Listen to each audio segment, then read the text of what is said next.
Bien, muy buenas noches para todos. Bienvenidos a este primer encuentro del módulo de lógica de programación.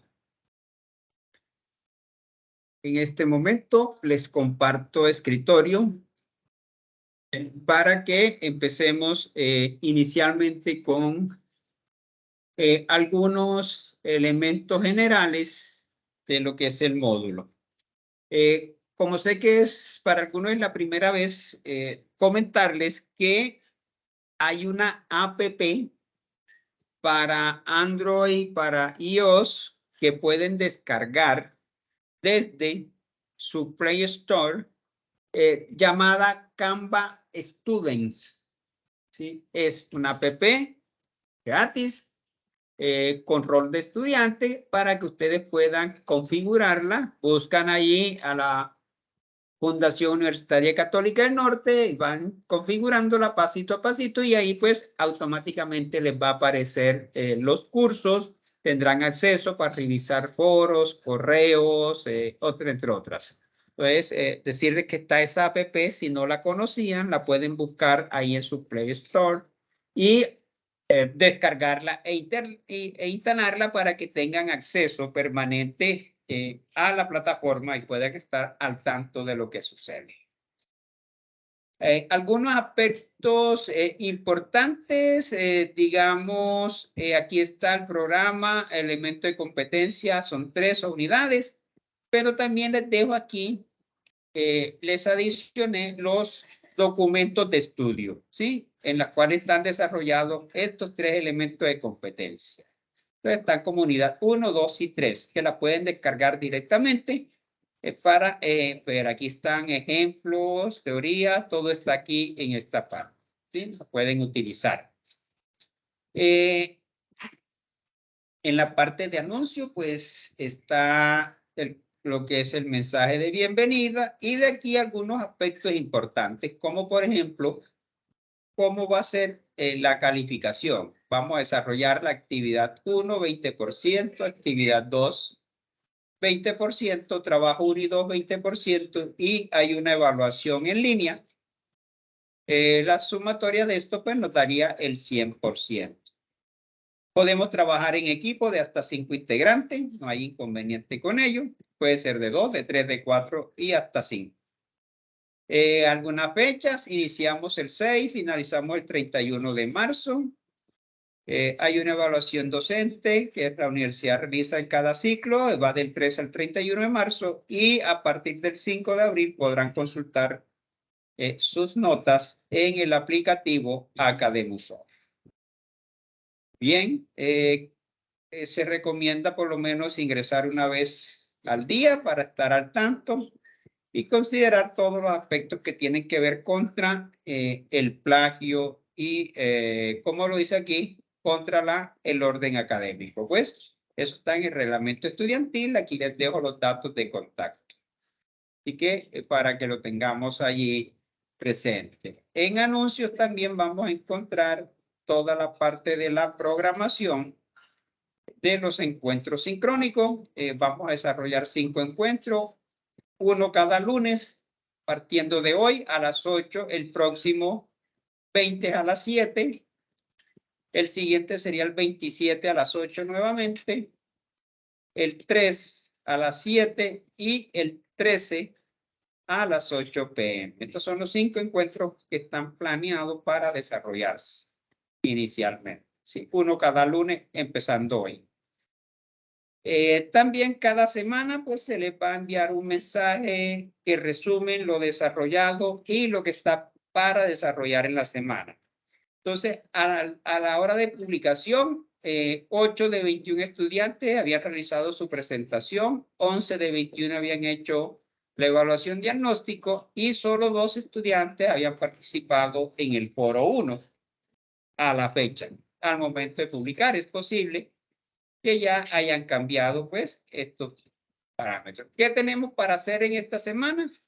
El encuentro sincrónico 1 que estamos desarrollando, está habilitado el foro 1 y está la actividad 1 en desarrollo. Ahorita más adelante conversaremos de esto. ¿sí? Como temas generales. En cuanto a los contenidos, pues ya les indiqué, aquí están las unidades, el ente de competencia y el documento, están las normas y aquí está pues la información del docente como tal. El programa del curso, aquí está toda la programación del día 1 hasta el día 31. Entonces vemos que iniciamos el día 6. Aquí hay una evaluación que ya finalizó, la evaluación diagnóstica. Tenemos hoy lunes el encuentro sincrónico y termina el foro de presentación. El 17 finaliza el foro 1, el 19 está programada la actividad 1. Y así sucesivamente. Vemos que el 20 está el encuentro sincrónico 2 y aquí está todo hasta el día 31 de marzo. Entonces, está toda la programación del curso. En tareas se van a ir habilitando de acuerdo pues a la programación cada una de estas actividades que ya se encuentran diseñadas para desarrollar de acuerdo pues a los programas. Digamos que esto en términos generales sobre el manejo de la plataforma. Aquí en los foros pues yo puedo ir mirando, vamos a ver si hay alguna participación de las dos iniciales que había. No hay más. Ah, sí, hay 4. Bueno, hay una más. Aquí el compañero Vargas Julián había hecho un aporte. Aquí yo le hice alguna observación.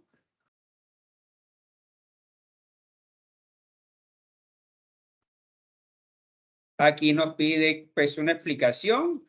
La idea del foro es que si tienen una pregunta, una duda, pues no la expresemos por aquí. De todas formas la respondí. Porque para eso en el foro tenemos el foro de preguntas y respuestas. Un foro para que nos quede allí consignado. Es más fácil. ¿Sí? El foro de preguntas y respuestas podemos utilizarlo cuando tengamos alguna duda, alguna inquietud y allí pues dejar plasmada esa respuesta y ahí cualquier compañero, cualquiera de nosotros podrá responderla. Así que no solo pues para que responda el profesor, sino cualquiera de los integrantes del equipo lo puede hacer. Bien, eso en términos pues generales sobre aspectos de la plataforma y del contenido que vamos a desarrollar. El curso es 100% práctico, ¿verdad? 100% práctico, vamos a desarrollarlo. No vamos a aprender un lenguaje en específico, lo que vamos a aprender es lógica de programación, ¿sí? Eso quiero que quede claro, que no vamos a aprender un lenguaje, vamos a aprender lógica de programación. ¿Y por qué aprendemos lógica? Porque aprendiendo y teniendo los conceptos básicos, pues, de lo que es la lógica, el desarrollo, cómo se debe desarrollar software, cómo se tiene que hacer, solucionar los problemas que se planteen, esto lo aprendemos y luego lo podemos llevar a cualquier lenguaje de programación, porque se mantiene la estructura. Los condicionales funcionan igual, los ciclos funcionan igual.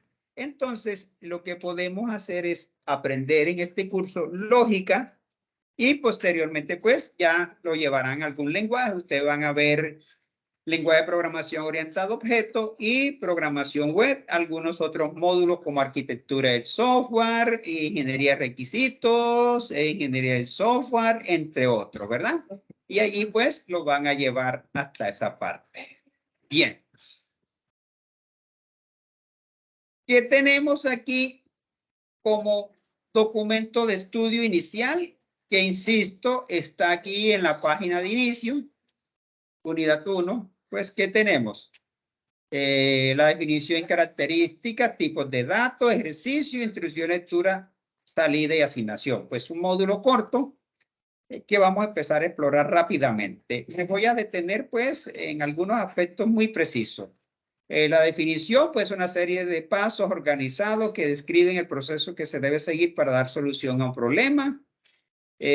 Para Facultad de Ciencia de Computación de ICD, tecnología, todo algoritmo debe ser preciso, definido y finito. En un algoritmo se consideran tres partes: entradas, procesos y salidas. Eso es muy importante. ¿Qué son las entradas? La información que se debe ingresar al algoritmo para que pueda realizar los procesos y arrojar la salida. ¿Sí? Toda información que se tiene que ingresar. Los procesos vienen a ser las operaciones matemáticas o cálculos que debe realizar para generar esa salida. Y este es el resultado. ¿Sí? Entonces, eso es lo básico. Aquí hay un mapa conceptual, no me voy a detener en él. Me voy a ir pues a las partes, hay dos tipos de algoritmos, los cuantitativos, pues en los cualitativos utilizamos palabras como esto. ¿Cómo se hace? Si me voy y me pincho, pues tengo que desmontar la rueda, montar la cubierta, sacar la cama, inflar, etcétera. ¿Sí? Esto no vamos a detenernos aquí, sino que nosotros vamos a trabajar directamente con algoritmos cuantitativos en los cuales utilizamos cálculos numéricos o matemáticos para dar soluciones a problemas. Esto es lo que es el mundo real, ¿verdad? Para poder hacer esto, ¿qué necesitamos? Bueno, necesitamos varias cosas. Entre uno, manejar los tipos de datos. ¿Sí? ¿Cuáles son los tipos de datos con los que vamos a trabajar inicialmente? Con tipo de datos entero. Sabemos que son valores pues, que no tienen punto decimal, como el 10, el 200, el 1500, etcétera. Estos son valores enteros. Tenemos valores reales, los que tienen punto decimal, por ejemplo, 4.5, 2.7. Eso es un decimal. Y, por ejemplo, 234.78. O si hablamos de valor de pi, 3.1416. Eso es un real, ¿verdad? Entonces podemos encontrar los enteros y los decimales. Otro tipo de campo es los lógicos. En este caso va a manejar solo dos valores, o es verdadero o es falso. Y encontramos los tipos carácter, digamos que está conformado por un único carácter que puede ser una letra, un número, un signo, un símbolo, etcétera, ¿verdad?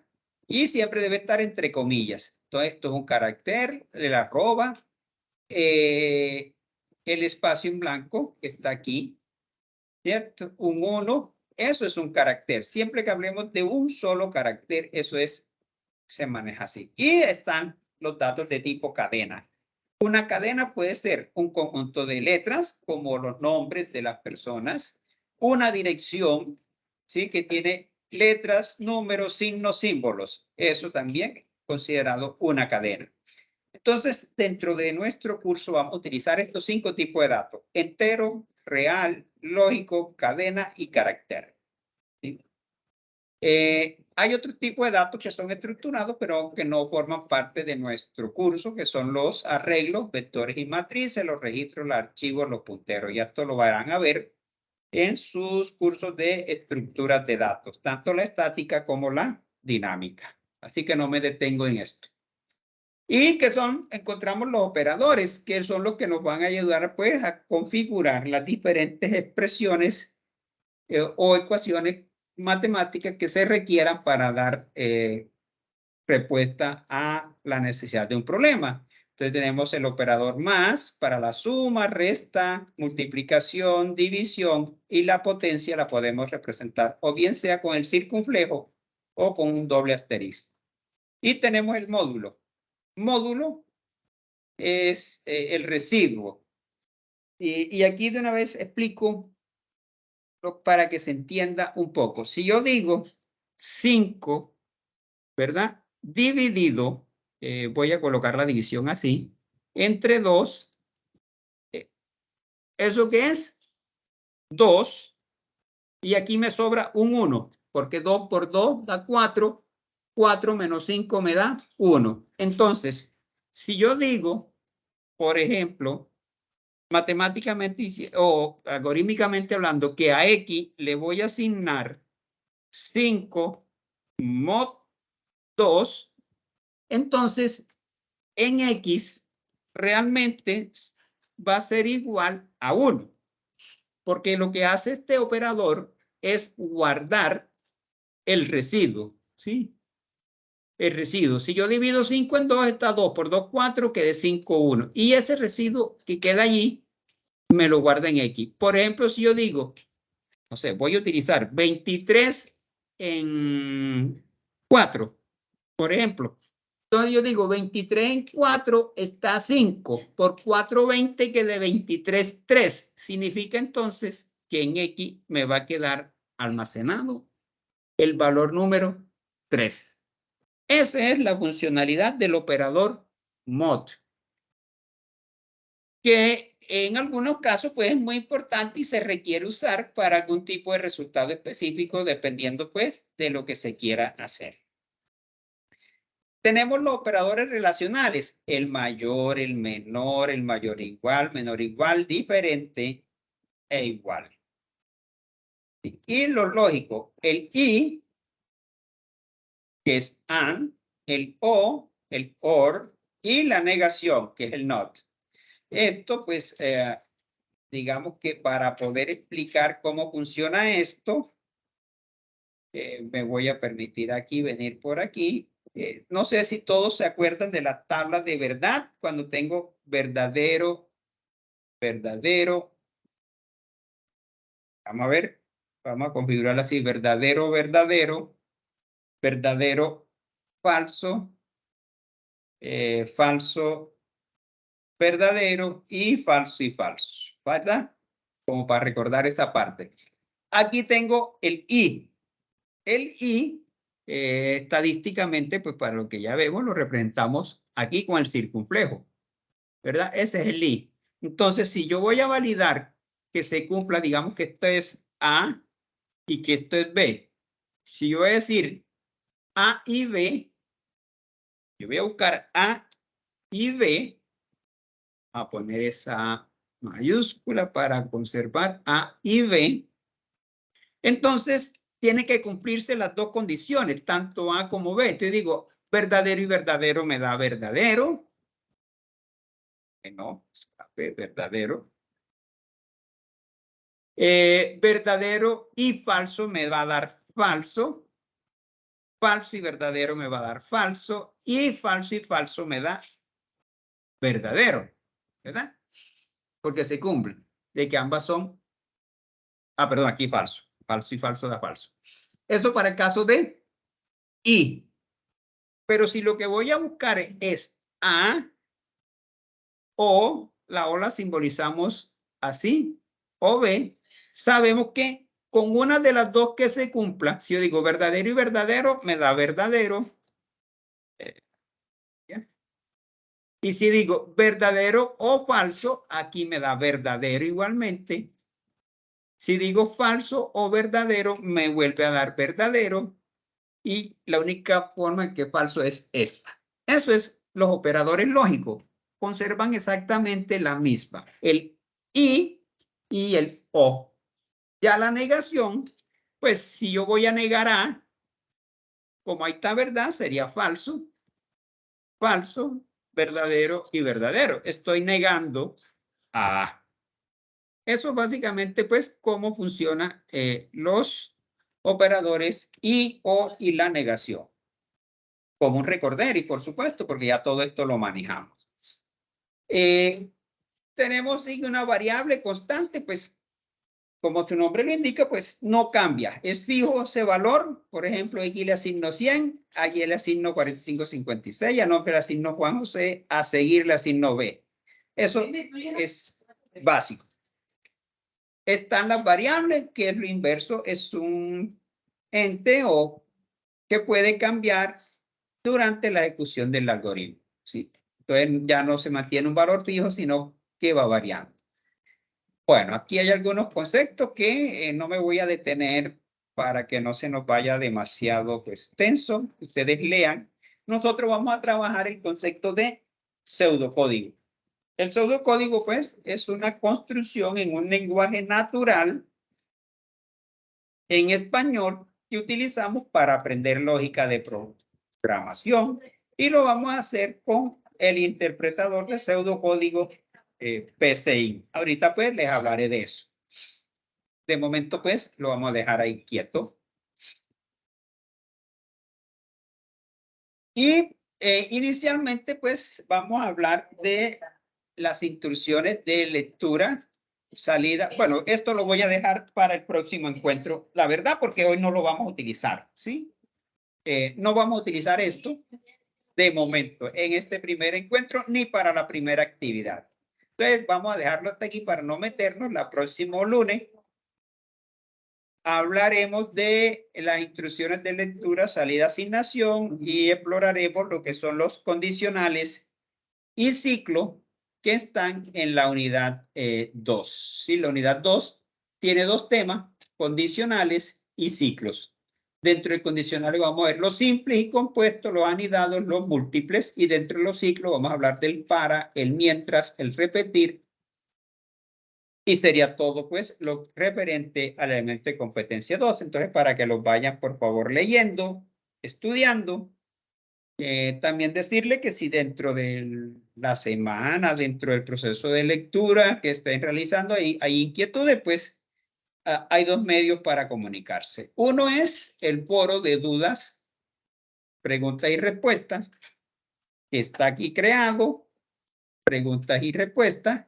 Y lo otro, pues, es que cuando ingresamos al módulo, en la parte de bandeja de entrada, cuando ingresan a la plataforma, perdón, en la bandeja de entrada, pues aquí donde está este lápiz, en la parte de arriba, podemos escribir un correo, ¿sí?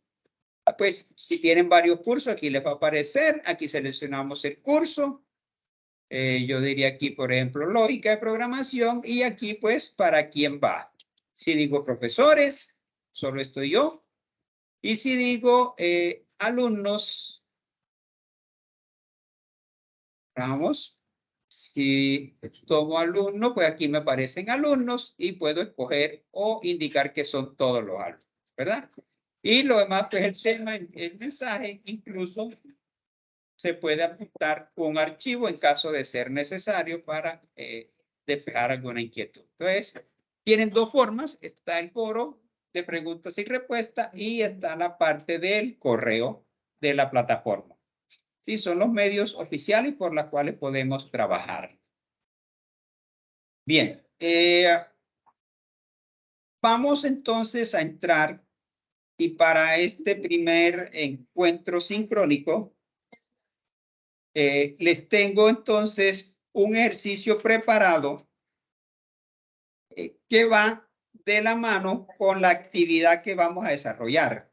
Primero vamos a buscar esa actividad, actividad 1, que está en desarrollo.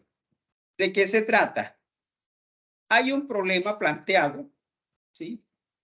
Dice que una persona realiza una compra por N valor en un establecimiento y tiene la siguiente forma de pago. Puede pagar al contado, le hacen un descuento del 20%.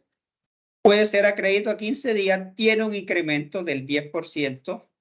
Si es a 30 días, tiene un incremento del 15%, a 60 del 20% y a 90 del 30%. Entonces nos pide que se realice un algoritmo que permita determinar el valor a pagar por el cliente según la forma de pago seleccionada. Se le debe indicar el porcentaje de descuento, el valor descontado, el porcentaje de financiación, el valor incremento y el valor de incremento por financiamiento y el neto a pagar por la compra. Y nos dice que además se necesita conocer todos estos datos que nos están pidiendo aquí. ¿Sí? Y nos piden que en un archivo de Microsoft Word u OpenOffice realice el análisis del problema, teniendo en cuenta que vamos a identificar las variables, el cual incluye el tipo, ya dijimos que era entero, real, cadena, carácter o lógico, la variable y una descripción. Vamos a indicar datos de entrada, procesos parciales, procesos totales, datos de salida parciales y datos de salida totales. Eso es lo que pide en el enunciado y aquí pues se especifica que son estos datos. ¿Cierto? Para hacer eso y para explicarles, entonces yo traigo un ejercicio planteado aquí que vamos a resolver en este momento. ¿Sí? Ay, me excusan porque se ha puesto aquí. 100, vamos a ponerlo aquí siquiera 150 ahí para que tenga una mejor visualización. Entonces veamos, dice, la empresa de producto de belleza, la más bella, otorga descuento a sus clientes según la siguiente clasificación. Entonces, si es mayorista, tiene una antigüedad de más de 2 años y el valor de la compra es mayor que 2 millones de pesos, le da un descuento del 25%. Si es mayorista, tiene una antigüedad menor o igual que 2 años y el valor de la compra está entre 1.500.000 y 2 millones, le da un descuento del 20%. Si es minorista, tiene una antigüedad superior a 5 años y el valor de la compra es superior a 2 millones, le da un descuento del 20%. Si es ocasional y el valor de la compra es superior a 2 millones, le da un descuento del 10%. En cualquier otro caso, la compañía no da ningún descuento. Nos piden determinar el valor a pagar por la compra, el total de las compras hechas por los mayoristas, por los minoristas y por los ocasionales. El número de compras hechas por los mayoristas, minoristas y ocasionales. Y nos piden el porcentaje que representa el número de compras de los mayoristas respecto al total de compras, el porcentaje que representa el número de compras de los minoristas respecto al total de compras y el porcentaje que representa el número de compra de los ocasionales respecto al total de compra. Entonces vemos que nos están pidiendo unos datos estadísticos y aquí nos dice que los códigos de clasificación del cliente son 1 para mayorista, 2 para minorista y 3 para ocasional. Nos piden realizar el análisis del problema y realizar el algoritmo en PCI. Entonces este ejercicio lo vamos a dividir en 2 partes. Hoy vamos a hacer la parte A, el análisis del problema. Y en el próximo encuentro sincrónico vamos a hacer el algoritmo en PCI. Ya te explicas ese hoy. Bien. Perdón. Entonces, ahí tenemos planteado un ejercicio que vamos a resolver en este momento. Bien. ¿Qué vamos a hacer? El análisis del problema. Entonces, como voy a tener que está yendo arriba y abajo, más bien voy a abrir un nuevo archivo para que se me haga más fácil y después lo trasladamos acá. Ese archivo, lo primero que vamos a hacer entonces es el análisis del problema, ¿verdad? Del problema. Y dentro del análisis vamos a identificar las variables. Voy a cambiar esto, lo voy a poner en mayúscula y vamos a cambiar. Para identificar las variables, pues normalmente yo lo hago en una tabla sin que sea una camisa de fuerza. La tabla porque me permite organizar de una mejor manera lo que quiero hacer. Aquí voy a especificar en esta columna de la fila 1, pues los datos principales. ¿Qué quiero? El tipo de dato, que llamo tipo.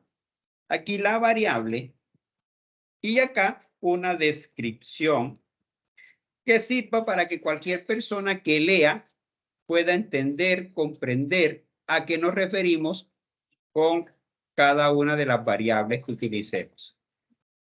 Listo, ¿cierto? A partir de aquí, eso es lo que vamos a iniciar. Entonces, ¿cómo se identifican las variables?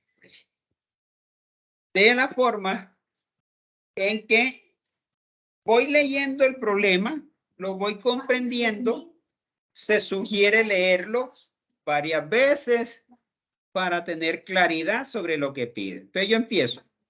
La empresa de producto de belleza la más bella otorga descuento a sus clientes según la siguiente información o clasificación. Entonces, aquí dice, si es mayorista, ¿qué estoy viendo? Y por acá abajo me dice que los códigos de clasificación de clientes son mayorista, 2 minorista y 3 ocasional. Entonces, esto me está diciendo que tengo un tipo de cliente, ¿verdad? Que puede ser mayorista, minorista u ocasional. Entonces, ya tengo mi primera variable, ¿sí? Que es el tipo de cliente. Normalmente, en las buenas prácticas en programación dice que las variables se escriben en minúscula Y cuando la variable es compuesta, a partir de la segunda palabra, inician en mayúscula. Entonces, como tip es de tipo y cli es de cliente, cli empieza en mayúscula. Y esto yo digo que es tipo de cliente. ¿Sí? Porque me está diciendo el ejercicio que la clasificación de clientes son mayorista, minorista o ocasional. Entonces va a ser 1, 2 o 3. Entonces, según eso, ¿qué tipo de datos sería el tipo de cliente? ¿Quién me dice? Alguien que me diga de los tipos de datos que vimos. Recordemos los tipos de datos. Vamos a escribirlos aquí. Entero, real, cadena, carácter y lógico. Esos son los 5 tipos de datos que tenemos.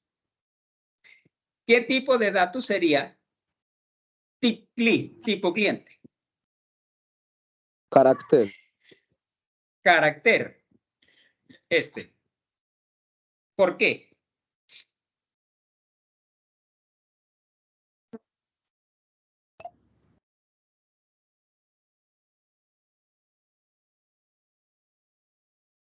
Bueno, empecemos. Si miramos, tengo aquí 1, 2, 3, ¿verdad? Aquí hay dos opciones. Uno es que lo puedo manejar como carácter, aunque el 1 sea un valor numérico. En programación, en el desarrollo de software, hay una regla general que dice que cualquier variable que almacene datos numéricos, en este caso el tipo de cliente, como la identificación de una persona, el número de celular, que solo tienen números, pero que no se requieren realizar cálculos numéricos con ellos, se pueden manejar como cadena o carácter en este caso. Entonces, si es válido que el compañero dijo que es carácter, yo lo puedo manejar como carácter. No hay problema. Pudiéramos manejarlo aplicando ese concepto porque con el tipo de cliente 1, 2, 3 yo no voy a hacer ningún cálculo numérico. La otra opción es que lo maneje como entero, ¿verdad? Porque el valor 1, 2, 3 son valores enteros y también sería correcto. Pero aquí, acatando las normas de programación, esto sería un carácter. ¿Sí? Ticli. Por la razón, pues, que ya tenemos, aquí nos piden tildar, pero la idea es que no lo utilicemos tildado. Si queremos lo tildamos, pero la idea es que no sea tildado. Carácter, bueno. Entonces ya tengo el tipo de cliente. Fíjense que estoy leyendo. Entonces ya yo sé que si es mayorista es 1. Si es minorista es 2 y si es ocasional 3. Aquí está, me lo está diciendo el problema. Entonces yo sigo leyendo. Si es mayorista y tiene una antigüedad de más de 2 años, ¿qué tengo aquí? Una variable que se llama antigüedad, ¿verdad? Y que está dada en años, ¿sí? Entonces, aquí tengo una variable que se llama antigüedad que tiene el cliente. Forma parte de la empresa la más bella. Entonces coloco antigüedad en años. En años. Antigüedad, me faltó la G para que me corría y falta la tilde de esa de lado. Bien. En este caso, pues tenemos 2 años. Por acá me dice antigüedad menor o igual a 2 años. Más abajo me dice antigüedad superior a 5 años. Más abajo, ocasional. Si es ocasional el valor de compra superior, no importa porque ocasional no tiene tiempo. Entonces, mire que tenemos una variable que maneja 2 años, menor o igual a 2 años y superior a 5 años. En este caso, como tengo que hacer algunas comparaciones para saber si es mayor que 2 años, menor o igual que 2 años, superior a 5 años. En este tipo de caso, entonces debemos trabajarla como un dato entero, ¿verdad? Que me permita poder validar esa antigüedad del cliente en años. Entonces, esa sería mi primera variable, pues, o la variable siguiente de antigüedad. ¿Sí? Aquí está. Dice, si el mayorista tiene antigüedad mayor de 2 años y el valor de la compra aquí es mayor que 2 millones. Luego por acá me dice el valor de la compra, mire. Por acá también me dice el valor de la compra. Y por acá el valor de la compra. Entonces miramos que tenemos otra variable allí que es el valor de la compra. Voy a decir valor con valor de la compra. Valor de la compra. ¿Qué tipo de dato es el valor de una compra? ¿Quién me ayuda?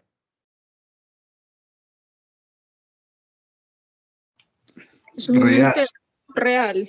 Es real, correcto.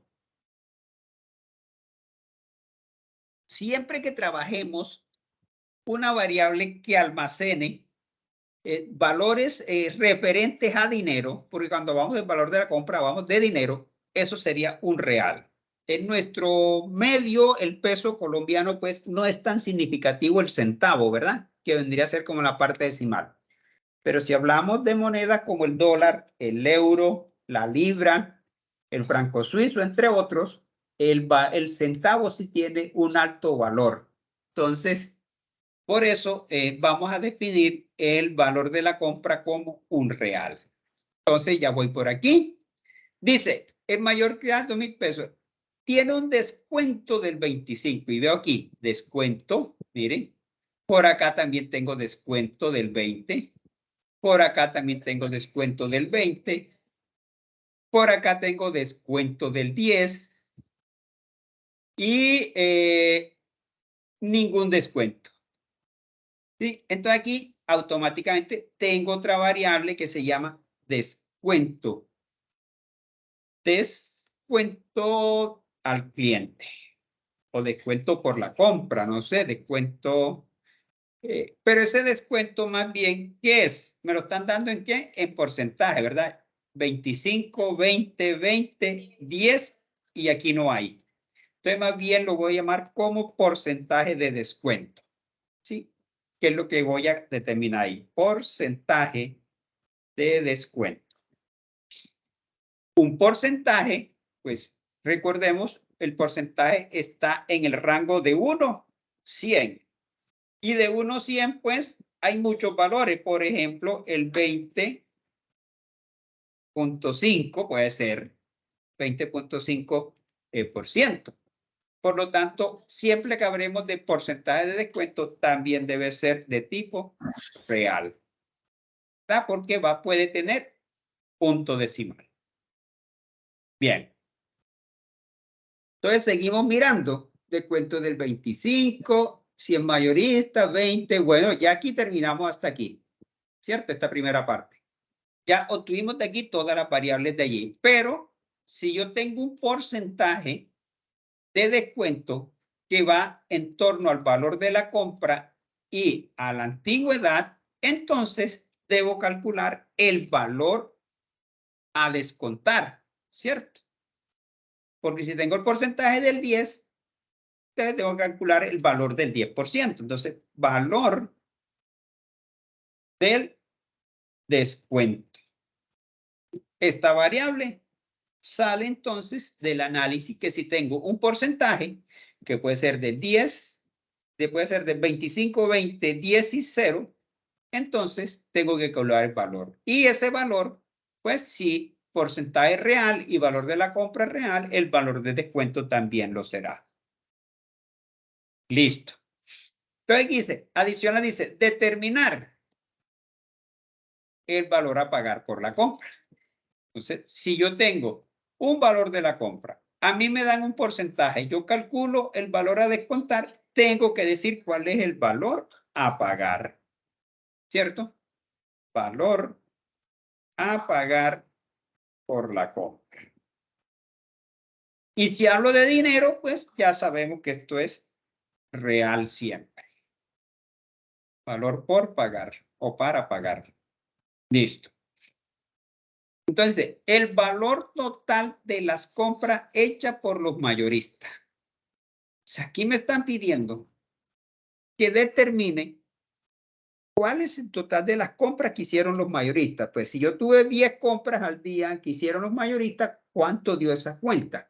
Y aquí paso a explicar un concepto muy importante, que tiene que ver con lo que es un contador y un acumulador. Dos conceptos fundamentales en el mundo de la programación. Un contador es una variable que, como su nombre lo indica, cuenta de uno en uno, ¿sí? Siempre va a ser de uno en uno. Por ejemplo, cuando yo me paro al frente de mi casa y yo voy a contar cuántos vehículos pasan en una hora. Y yo empiezo 1, 2, 3, 4, 5. Eso es un contador, ¿verdad? Entonces un contador tiene la forma como C, le asigno C más 1. El igual no lo vamos a escribir como igual, sino como C. Este es el símbolo menor que y este es el guión. Así se escribe en algoritmo. A C le asigno C más 1. ¿Sí? Porque siempre voy a contar de uno en uno. Tiene una característica y es que se debe inicializar en 0. Se debe siempre inicializar en 0. Contador debe ser siempre inicializado en 0. Y por el contrario, el acumulador pues va a sumar, va a acumular valores distintos. Y va a tener la forma de que A le asigno A más un valor. Ese valor es diferente. En el contador el 1 es constante. En el acumulador el valor cambia. ¿Sí? Puede ser cualquier valor. Entonces, si yo voy a sumar las compras de los mayoristas, igual. Hubo uno que hizo 10 millones, el otro hizo 5, ya llevo 15. El otro hizo 4, llevo 19. El otro hizo 3, llevo 22. Y así voy sumando, ¿verdad? Eso es un acumulador. ¿Cuál es la semejanza que tiene con el contador? Pues que también debe ser inicializado en 0. Entonces, este tipo de variable, el contador cuenta de uno en uno y el acumulador acumula valores distintos, pero ambos deben ser inicializados en 0. Sí, aquí me lo voy a colocar de acá. Entonces, bajo este concepto, es que vamos a aplicar el valor total de las compras hechas por un mayorista. O sea, todas las compras que hizo un mayorista, como esas compras tienen valores distintos, entonces aplico el concepto de acumulador. Y en este caso, voy a colocar entonces valor total compras mayoristas. Bueno, puedo colocar valor compras may. Mire que aquí tengo 3 palabras, val de valor, com de compra y may de mayorista. Y aquí digo valor compras de los mayoristas. ¿Sí? Entonces, como esto hace referencia a compras y compra es real, ¿cierto? El valor de la compra es real, entonces esto también será real. Y lo mismo tengo que hacer para las compras de los minoristas y para la compra de los ocasionales. Estos 3 los debo entonces colocar también como acumulador. Real, valor, compra. Si el otro lo llama minorista, esto lo llamo min, ¿cierto? Y esta descripción pues me sirve hasta aquí y cambiaría mayorista por minorista. Y se me convirtió en minoristas. Y aquí, Z pues, tendría que decir real y sería el valor de la compra de los ocasionales, OCA, así. Valor compra de los ocasionales. ocasionales. Listo, ya está. Ya tengo estos. Me dice, el número de compras hechas por los mayoristas. ¿Cuántas compras hicieron los mayoristas? Entonces tengo que contar 1, 2, 3, 4, 5, ¿verdad? Aquí aplico el concepto de contador. Tanto, entonces iba a decir, el número de compras MAI, conservando pues el mismo criterio que traigo acá. Como esto es un contador y el contador es 1 más 1 más 1 más 1, esto es un entero. De allí la importancia de identificar el tipo. Entonces yo digo aquí, número de compra de los mayoristas. Igual me piden entonces el de los minoristas y me piden el de los ocasionales. Aquí está. ¿Ves? Sería lo mismo. Voy a copiar. Y aquí cambio por min, que de minorista. Y aquí corrijo. Y digo minoristas. ¿Verdad? Y aquí cambio MAI por OCA. De ocasional. Mire que traigo la misma estructura desde que vengo por acá arriba. Eso me facilita poder de pronto ir ocasionales, memorizando los nombres de las variables fácilmente. Si tengo pues una estrategia de forma de codificarlas. En este caso estoy utilizando las 3 primeras letras de cada palabra para conformarlas. Listo. El porcentaje que representa el número de compras de los mayoristas respecto al total de las compras. Aquí tengo dos cosas, mire, el porcentaje que representa, bueno, realmente tengo 3. El porcentaje es 1, porcentaje. El número de compras ya lo tengo porque eso hace referencia a el número de compra de los mayoristas, esto, minoristas, etcétera. De los mayoristas respecto al total de las compras. Respecto al total, el porcentaje que representa el número de compras de los mayoristas respecto al, bueno, aquí sería al número total, para que quede más explícito, al número, para que de pronto no vaya a haber una confusión, al número total de compras, ¿sí? Entonces tendría el porcentaje que representa el número de compras de los mayoristas, ya la tengo, porque aquí tengo mayoristas, minoristas y ocasionales, respecto al número total de compras. Aquí tendría otra variable. Entonces tengo dos. El porcentaje de compra de los mayoristas y el número total de compras. Entonces, si ya tengo número de compra mayorista, minorista, puedo calcular el número total de compras. O sea, ¿cuántas compras totalmente se realizaron? ¿Cierto? Número total de compras. Y ahora sí, puedo calcular el porcentaje de los mayoristas. Entonces, un porcentaje siempre es real. Porcentaje de compra de los mayoristas. Sí. Y defino como porcentaje de compra de los mayoristas. Listo. Y me pide el ejercicio, lo mismo, el de los minoristas y el de los ocasionales. Entonces tengo que repetir esto y hago la respectiva corrección.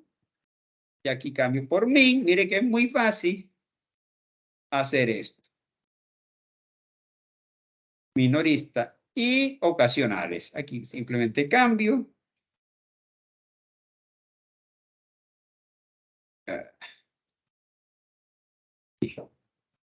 Oca. Estoy utilizando siempre la misma estructura. Ocasionales. Minorista, patindado.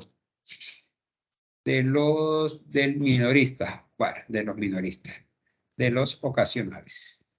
Ok, minoristas. Listo. Entonces reviso y ya tengo listo, porque aquí lo que me piden es el tipo de cliente, cómo están clasificados, y ya fue lo primero que hicimos. Bien, entonces mire que aquí acabo de terminar las variables que están inmersas en el enunciado del problema. Aquí hay una cuestión para analizar.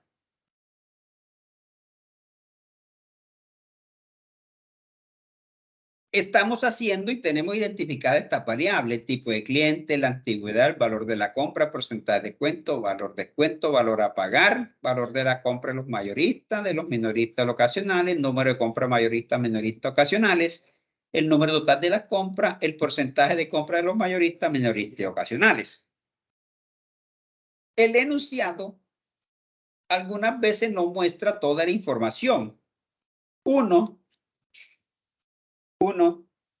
Digamos, de los deberes que tenemos los ingenieros informáticos cuando estamos frente al desarrollo de un sistema de información, es poder determinar toda esa información que necesitamos. Aquí el ejercicio no me dice, pero me están hablando de clientes, el cual me hace una compra y que está catalogado como minorista, mayorista u ocasional.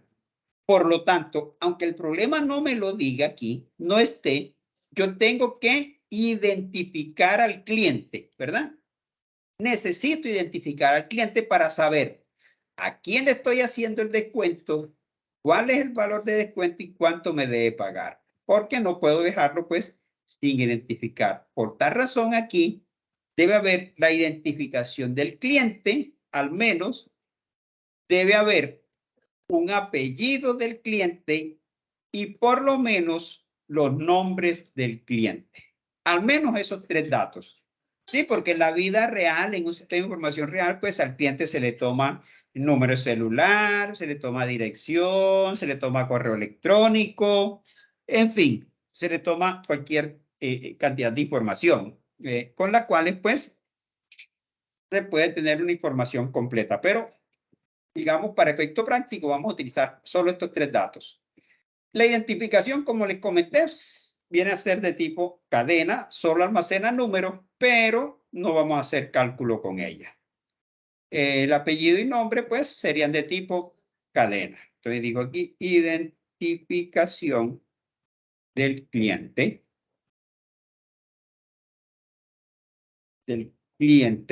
¿Cierto? Aquí voy a hablar de apellidos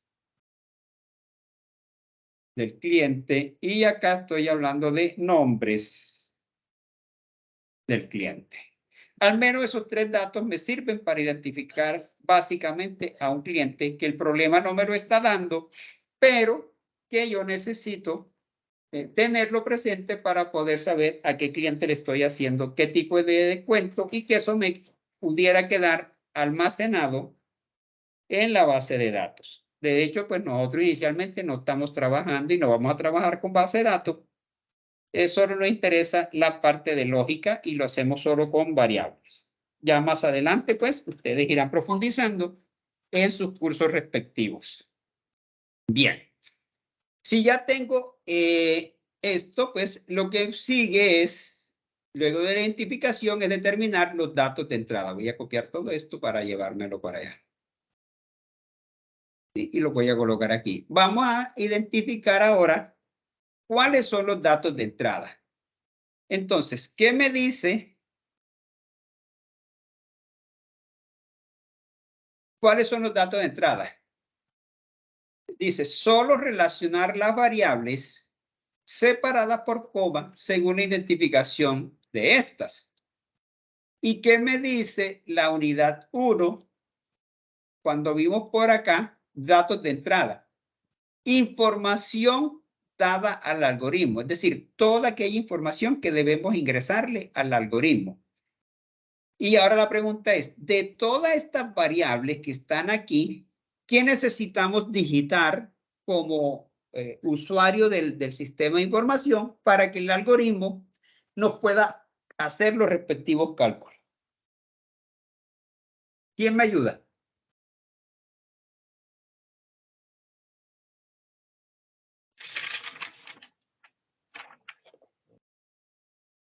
¿Alguien allí Escuché que activó el micrófono. Porfa, hagamos esto para que no sea en un solo sentido. Participemos.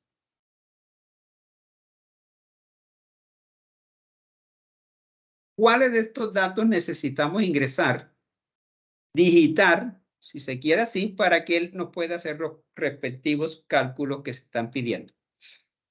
Profe, la identificación del cliente, el apellido, el nombre, el tipo de Correcto. cliente, Excelente. Entonces, tenemos aquí eh, identificación, apellido, nombre del cliente, tipo de cliente. ¿Qué más? Mira aquí. Llevamos estas, ¿cierto? la Vamos a... antigüedad del cliente, Exacto, el tipo, la antigüedad. ¿Qué más?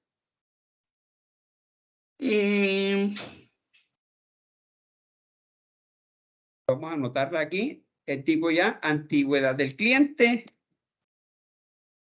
¿Qué más nos queda? el valor de la compra, Excelente. Valor de la compra. Muy bien. Revisamos aquí, valor de la compra. Mire que estamos colocando exactamente las mismas variables. No puedo cambiarlas. Tengo que seguir usando las que definí aquí. Listo, esas serían las variables, porque el porcentaje depende del valor de la compra. Fíjese, correcto, el sí. valor a descontar depende del porcentaje. El valor a pagar depende del valor de la compra y del valor a descontar. El valor de la compra en los mayoristas, pues aquí voy a acumular dependiendo del tipo de cliente. Lo mismo con los minoristas y ocasionales. El número de compra mayorista también depende del tipo de cliente. Y lo voy a ir contando al igual que mayorista y minorista ocasionales. El número total de compra ya viene a ser la sumatoria de mayoristas más los minoristas más ocasionales. El porcentaje de compra dependería del número de compras respecto al número total de compras. Y allí obtenemos todo. Entonces, los datos de entrada, lo que necesitamos ingresar por cada compra que se haga es la identificación, apellido, nombre del cliente, tipo de cliente, antigüedad en la empresa o en la organización y el valor de la compra. Esos datos se convierten como datos de entrada. Ahora bien, ¿qué es un proceso parcial? Son los que se deben calcular por cada carga o entrada de datos. Y solo indicar las fórmulas matemáticas requeridas para dar solución al problema planteado. ¿Sí? Aquí está. Eso está en el enunciado de la actividad 1, ¿verdad? Entonces, vamos a hacer esos procesos parciales. Son esas fórmulas matemáticas. Si yo conozco todos estos datos que tengo resaltado aquí, la identificación, apellido, nombre, tipo de cliente, antigüedad y valor de la compra, ¿cuál sería lo primero que debo determinar ahora?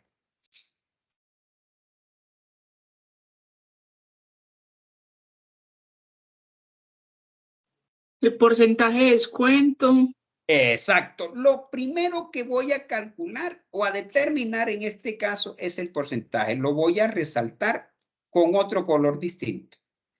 Vamos a ponerle el azul. Es el porcentaje de descuento. Entonces, yo vengo aquí y digo, porcentaje de descuento. Le voy a asignar, recordemos, menor que y el guión medio. ¿Qué le voy a asignar? ¿Dónde está lo que le voy a asignar a ese porcentaje de descuento? Está en aquí. Me lo dice el ejercicio. Si es mayorista, tiene una antigüedad más de 2 años y el valor de la compra es mayor que 20, el descuento es del 25. Acá, del 20, acá sigue siendo 20, acá 10. Y aquí me dice, de cualquier otro caso, la compañía no da ningún descuento, significa que es 0, ¿verdad? Usted puede tomar 25, 20, 10 o 0. Y eso lo vamos a expresar de la siguiente forma. Abro un corchete y le digo, hombre, va a ser 25. O el lo es la rayita vertical que está normalmente al lado del 1 en el teclado, si el teclado es latinoamericano. un teclado latinoamericano si tiene la ñ y el arroba está en la Q. Eso hay que tenerlo bien configurado, si no, no me da.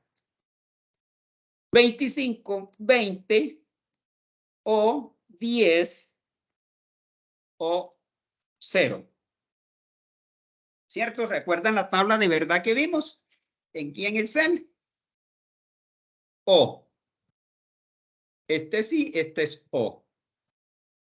Entonces va a tomar o 25, o 20, o 10, o 0. Y eso me lo dice el enunciado del problema. ¿Qué me está diciendo aquí? Que es de 25, que es de 20, 20, 10. O cuando dice, en otro caso, la compañía no da ningún descuento, significa que es 0. Aquí me lo está diciendo. Cuando yo leo aquí, en cualquier otro caso, la compañía no da ningún descuento. Si no da ningún descuento, es 0. ¿Ya? Entonces, ese es el valor que toma porcentaje. Esto se conoce como una expresión regular. Más adelante, pues, van a aprender sobre esto, pero las expresiones regulares son muy utilizadas en el contexto de la ingeniería y sobre todo en el desarrollo de software porque facilita muchos procesos. Bien, no vamos a profundizar en ellas ahorita. Simplemente con saber que mi variable porcentaje de descuento puede tomar uno de estos valores, uno, solo uno por cada cliente. ¿Sí? Va a tomar uno de estos. Ya después, el lunes les explicaré cómo se resuelve esta línea en programación. De momento, solo van, con que sepan eso es suficiente, ¿sí? Para no complicarnos. Después les explico el lunes qué significa esto en programación. Bien, si ya tengo el porcentaje, puedo entonces calcular ahora el valor a descontar, ¿verdad? Entonces me vengo aquí a calcular el valor a descontar. Y repito, ¿por qué son datos parciales? Porque cada cliente que yo le ingrese esa identificación, el apellido, el nombre, el tipo, la antigüedad y el valor de la compra, debo determinar si tiene, cuál es el porcentaje que tiene derecho.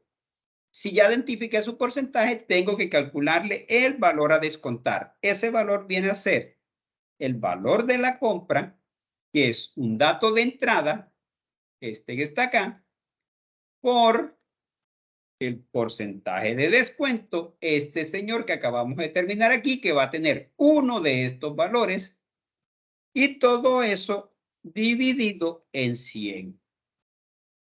Y aquí aclaro, algunas personas dirían, pero ¿para qué usar porcentaje de descuento? Si yo puedo colocar aquí o 0.25 o 0.20 o 0.1 o 0. No se recomienda utilizar valores constantes dentro de un proceso. Todo lo debemos manejar por fórmula. ¿Qué pasa? Que hoy las condiciones son estas. Pero, ¿qué sucede si hay una estrategia de mercadeo, de marketing y se quiere atraer más clientes y aquí no sería 25 sino 30, acá no sería 20 sino 25 y aquí son 15 y por acá hay otra condición más y ya estoy utilizando más? Entonces me tocaría venir al programa línea por línea, mirar dónde está y corregir y siempre se queda algo sin corregir, ¿verdad? En cambio, si utilizo una variable, me vengo a esta línea, hago las correcciones y todo se verá reflejado de ahí en adelante y no me tengo que preocupar por más cambios. Así que nunca debemos utilizar valores directos, sino basado en variables. A menos, como este 100, que es una constante, siempre para calcular un porcentaje multiplico el valor por el porcentaje y lo divido entre 100. Eso no varía, jamás. ¿Sí? Va a ser así. Listo, bueno. Ya tengo el porcentaje y el valor descontado. Si ya tengo el valor de la compra, el porcentaje y valor, entonces puedo calcular el valor a pagar. ¿Sí? Mire que esto va línea. Y recordemos la definición de algoritmo, porque a mí me gusta trabajar esto teniendo en cuenta los conceptos para que no se nos olvide. Unidad 1. Una serie de pasos organizados que describen el proceso que se debe seguir para dar solución al problema específico. Entonces, una serie de pasos organizados. Yo particularmente diría que un algoritmo es un conjunto de pasos lógicamente ordenados. Tiene que ser lógicamente ordenado para dar solución a un problema específico. Esa sería mi definición. Un conjunto o una serie de pasos ordenados lógicamente. ¿Por qué lógicamente? Porque yo no puedo venir a calcular el valor a pagar por la compra si yo no he calculado el porcentaje de descuento y el valor a descontar. O no puedo venir a calcular el valor a descontar si previamente no he determinado cuál es el porcentaje de descuento. Por eso es lógicamente ordenado. O sea, hay un orden, pero lógico. No es ni alfabético, ni es ascendente, ni descendente. Es un orden lógico. ¿Sí? Y la lógica, pues, la voy determinando por el enunciado del problema. Bien, entonces tenemos aquí porcentaje, valor de descuento y entonces vamos a calcular el valor a pagar. ¿A qué será igual el valor a pagar? ¿Quién me dice?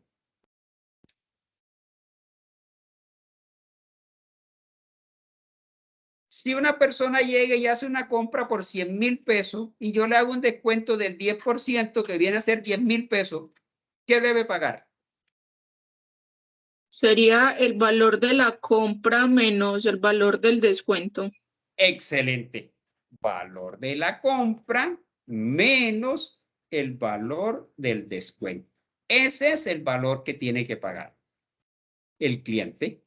Y yo lo represento bajo ese criterio que está allí. Las variables, valor de la compra, que es un dato de entrada, y el valor que le vamos a descontar. Ese es el valor a pagar. Si ya conozco el valor a pagar, perfecto. Ya conozco como dato de entrada, aquí nos falta, no, aquí está, la antigüedad. Entonces ahora voy a determinar,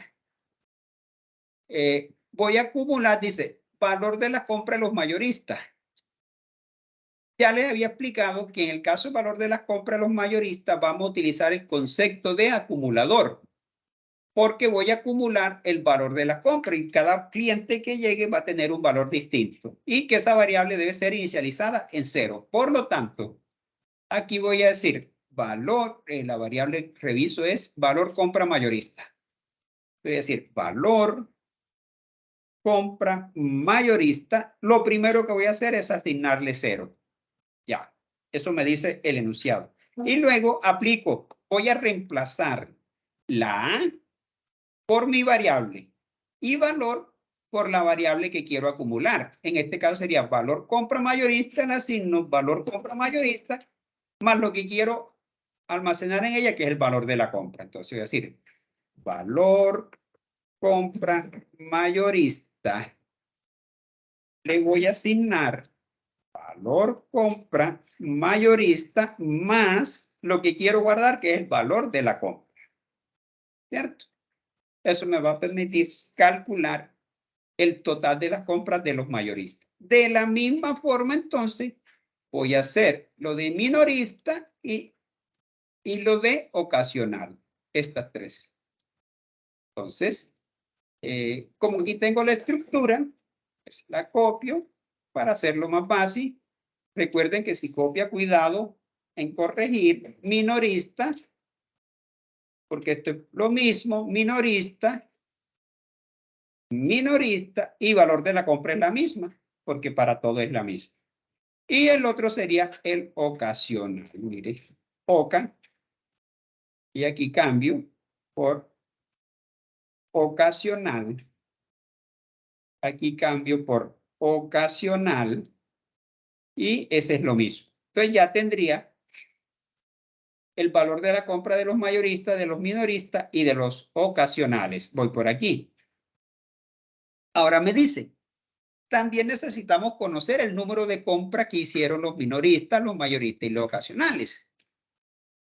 Como es número de compra, aquí voy a aplicar el concepto de C le asigno C más 1 y sabiendo que todo contador va en 0 porque llega un minorista, me paga y yo lo catalogo, es minorista, va 1. Luego llega un ocasional, cuento, va un ocasional. Luego llega otro minorista, ya van 2 minoristas. Luego llega un mayorista y etcétera, ¿verdad? Y yo voy contando. Ese proceso lo voy a hacer de uno en uno. Por eso es un contador. Entonces me voy acá y la variable es número de compra mayorista.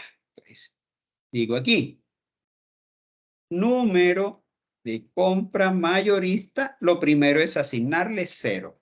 Y luego el número de compra de los mayoristas, voy a reemplazar C por mi variable número de compra mayorista. Aquí vemos que C le asigno C, sería lo mismo.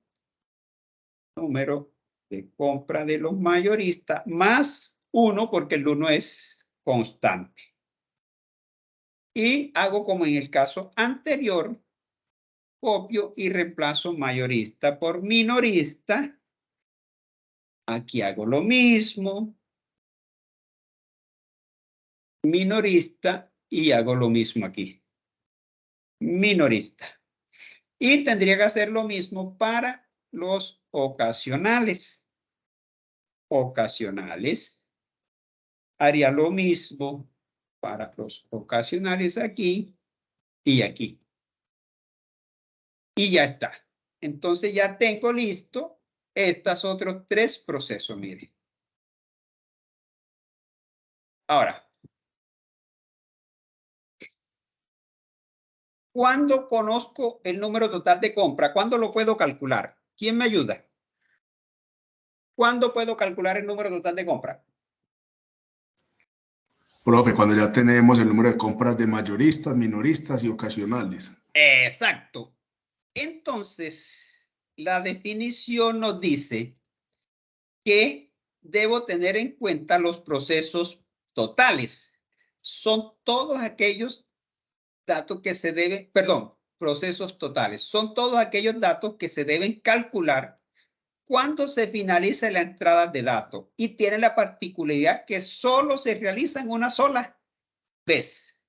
Por lo tanto, cuando yo venga a calcular el número total de compras, es porque ya terminé de ingresar todos los datos. Es decir, al final del día, cuando voy a cerrar la caja, cuando ya no hay más venta, ¿cierto? Y esto se convierte entonces en un dato, un proceso total, porque solo se va a calcular una vez. Número total de compras. Entonces, me voy a los datos ya, a los procesos, perdón, totales. Porque ya finalicé el ingreso de datos, ya tengo todos estos cálculos que lo tengo que hacer. Por cada venta que haga, por cada compra que se realice, debo determinar el porcentaje, debo determinar el valor de descontar, debo determinar el valor a pagar y de acuerdo al tipo de cliente, acumulo el valor de la compra y cuento por cada uno. Pero ya para venir a determinar el número total de compras, entonces te lo voy a marcar en otro color. Vamos a utilizar este, por ejemplo. El número total de compras es un proceso total. Entonces me vengo aquí y digo que el número total de compras le voy a asignar. Y aquí no tengo que inicializar en 0 porque le voy a asignar de forma directa lo que tiene el número de compra de los mayoristas, número de compra de los mayoristas más el número de compra de los minoristas más el número de compra de los ocasionales. Y ya está, ¿cierto? Ya lo tengo. Ahora, debo calcular el porcentaje de compra de los mayoristas. ¿Cómo calculamos un porcentaje?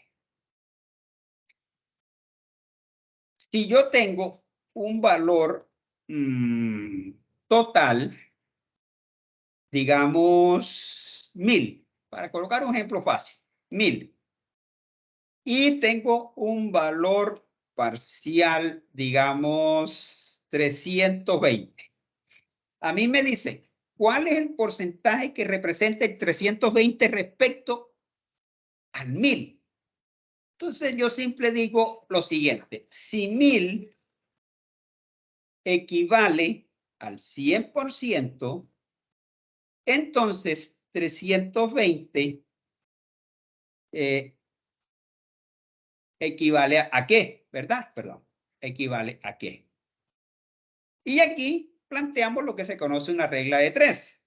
Es decir, que voy a hacer que 320 por 100 y lo voy a dividir entre 1000, ¿verdad? Una multiplicación. 320 por 100 y este queda solo, lo divido entre 1000. Si yo hago eso en la calculadora y tomo 320, lo multiplico por 100 y luego lo divido entre 100, eso me va, perdón, ahí está mal. 1000 es 100%, 320 que 320 por 100 entre 1000, lo multipliqué mal. Ahí, excuse me. 320 por 100 dividido en 1000. Ahora sí, me dice que es el 32%. Esto es igual al 32%, ¿verdad? Y de esa forma se calcula un porcentaje, ¿sí?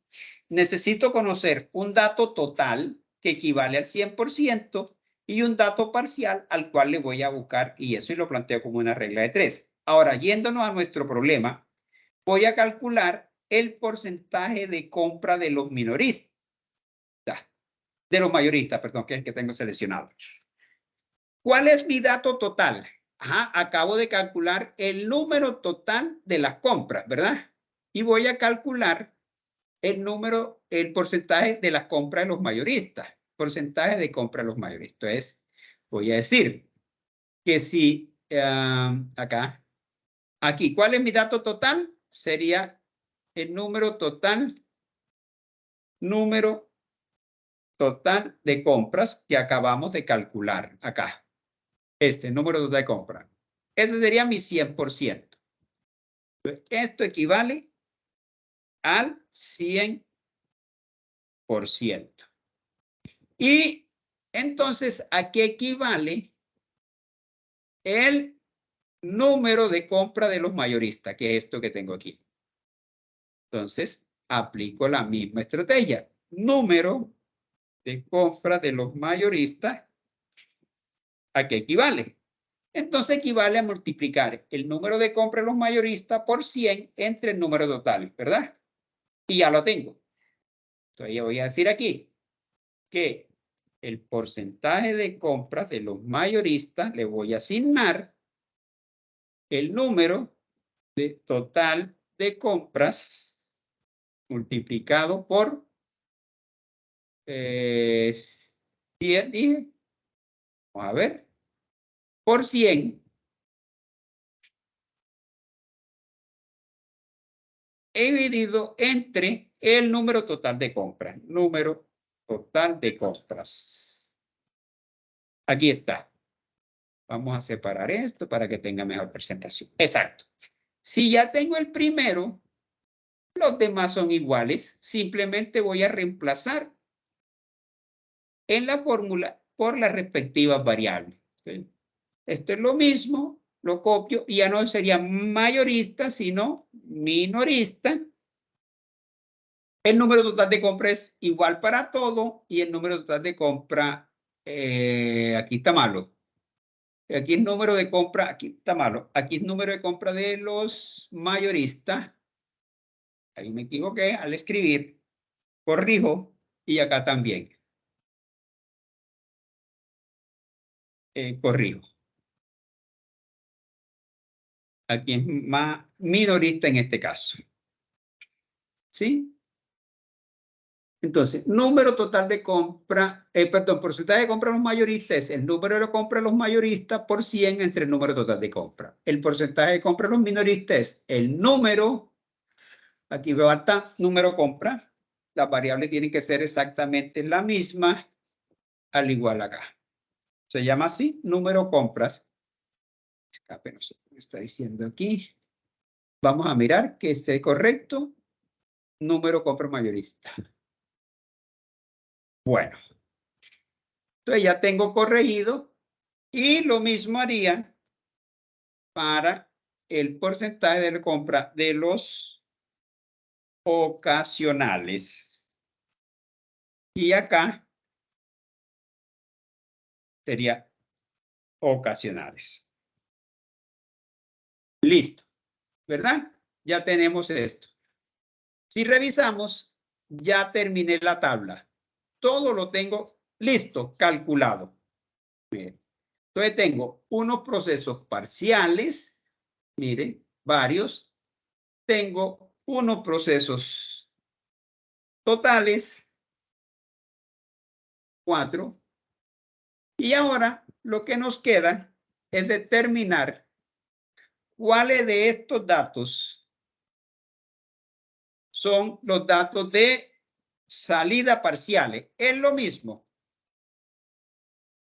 Son todos aquellos datos que se deben visualizar por cada carga o entrada de datos. Es decir, entramos unos datos, el sistema realiza unos procesos y me arroja unos resultados que tengo que mostrarle. En este caso, la pregunta es, ¿qué datos de los que están aquí le tengo que mostrar al cliente? Revisen.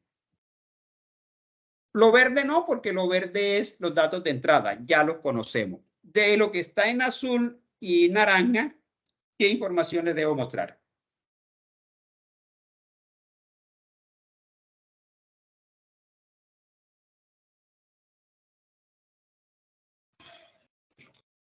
Profe, sería el total a pagar, el porcentaje de descuento, el valor de descuento.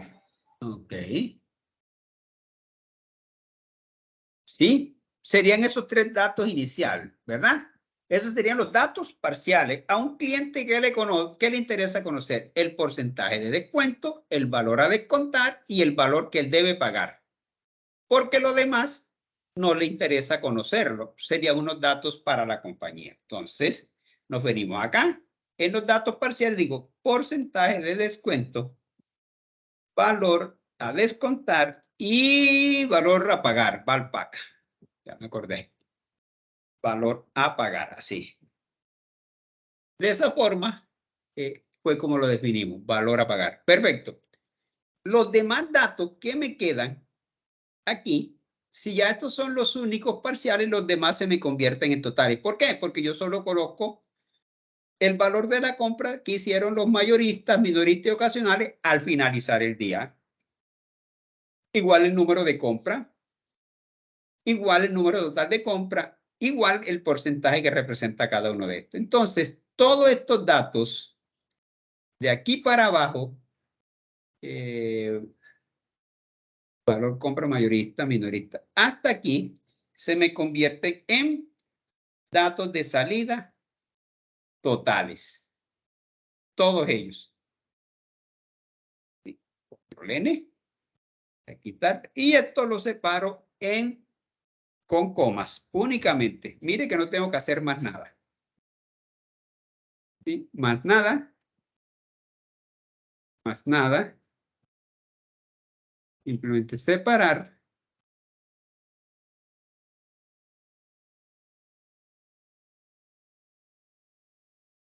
Separar con comas. Con comas. Todo esto. Ya está. Lo tengo. Vamos a colocar aquí un título que diga explicaciones. Para saber que esto forma parte como de... Y lo vamos a poner acá en amarillo así. Con negrita para dejar esto aquí también y no borrarlo. Bien, ya tenemos nuestro análisis del problema. Voy a copiar todo, me lo voy a llevar para el archivo, que es el principal, donde teníamos toda la información. Voy a resaltar todo esto, voy a borrar y voy a pegar, y aquí está. Guardar. Este archivo yo se lo voy a compartir mañana, cuando les comparta el video. Bueno. Algo similar a esto, ¿sí? Algo similar a esto es la forma como van a desarrollar la actividad 1. Deben identificar las variables, indicando el tipo, la variable y la descripción.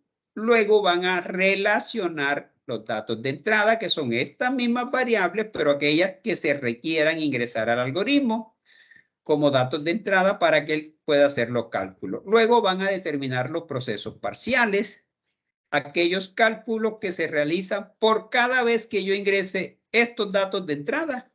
Debo realizar estos cálculos que tengo aquí. Luego los procesos parciales solo los calculo una vez. Los datos de salida parciales, ¿qué información luego de que yo ingreso estos datos se realizan estos datos parciales? ¿Qué le debo mostrar como dato de salida parcial, en este caso al cliente? Su porcentaje de descuento, el valor y el valor a pagar. Y los demás se me convierten en datos de salida totales porque solo los conozco al finalizar, cuando ya cierre caja y me arroje el resultado. Esto y de manera idéntica van a ser con el estudio de la actividad 1 que está planteada aquí. De la misma manera. Es el mismo, la misma estructura. Entonces, pregunto por inquietudes, dudas que puedan haber. Juan Esteban, aquí dice Aldana, aquí está Andrés, Johan, José y Paola. Profe, todo claro para mí por ahora. Muchas gracias. Vale, Andrés. Todo está muy claro por mi parte también. Listo, Johan, vale. Bueno, si no hay... Por la mía también. Perfecto, chicos. Si no hay dudas, entonces considero que ya tenemos 1 hora y media. Resolvimos el ejercicio, dimos un recorrido por la plataforma, miramos el contenido del módulo. Entonces podemos dejar aquí.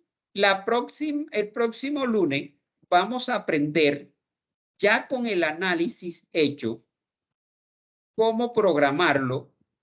Y vamos a utilizar el editor de pseudocódigo llamado PCIN, que pueden escribir así en Google. Y la primera de aquí de sourceforget.net. No lo descarguen de otro lado, porque puede venir con virus, con cosas. Aquí está, para Linux, para Windows y para Mac. Entonces, casi todos nosotros tenemos Windows. Entonces podemos descargar el instalador preferiblemente porque el portal a veces genera errores. Entonces pueden descargar esta versión instalable. Esto es siguiente. Y ya el próximo lunes entonces nos vamos a dedicar a, basado en este problema, este análisis que tenemos hecho para que ustedes vean la importancia y lo fácil que es programar cuando ya tengo esto. ¿Sí? Y hago un algoritmo eficiente, eficaz, que no tiene redundancia de código, que todo está bien organizado y nos va a quedar muy bien. Luego esta lógica ya la pueden llevar a cualquier lenguaje de programación. Java, Python, C#, PHP, el que quieran. Ya el lenguaje no nos interesa porque la lógica es la misma. Los condicionales va a ser el mismo, los ciclos van a ser lo mismo, solo me tengo que aprender la sintaxis. Y la lógica aplica exactamente igual a cualquier lenguaje en que quiera programar. Por eso, en este curso no aprendemos lenguaje, sino lógica de programación. Listo, chicos.